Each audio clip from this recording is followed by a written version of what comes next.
Dengan diiringi suara rebana, pasangan Herman Deru dan Mawardi Yahya yang didukung oleh 3 partai politik Nasdem, PAN, dan Hanura resmi mendaftar ke KPU Provinsi Sumsel sebagai bakal calon gubernur dan wakil gubernur Sumsel periode 2018-2023. Dengan menggunakan busana kompak putih hitam, kedua pasangan ini langsung diterima Ketua KPU Sumsel beserta 4 komisioner KPU Sumsel. Sejumlah berkas yang diminta KPUD Sumsel sebagai persyaratan pencalonan bakal cagup dan cawagup telah dibawa tim pemenangan yang kemudian diperiksa oleh tim verifikasi KPU Sumsel dan Bawaslu Sumsel.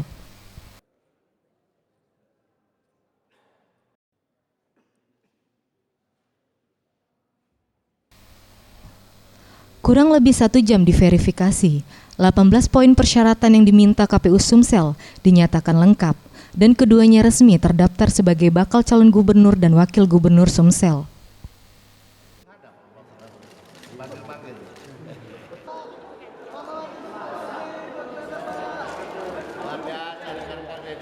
Alhamdulillah pada sore hari ini pendaftaran KPU kedua Herman Deru dan Mawardi Yahya diterima dengan oleh KPU dengan tanpa catatan dan boleh dikatakan berkas yang sudah lengkap.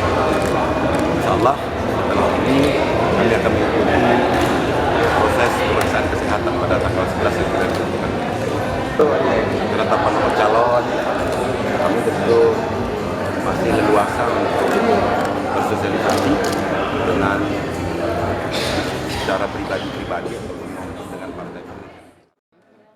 Sudah menyetujui secara bersama-sama, itu sudah kita dapat ketahui tadi ya.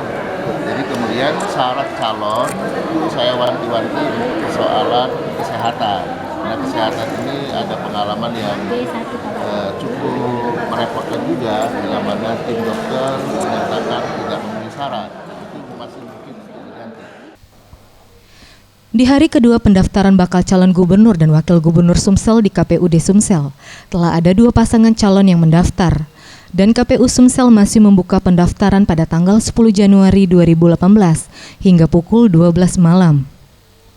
Tim Liputan Sriwijaya TV.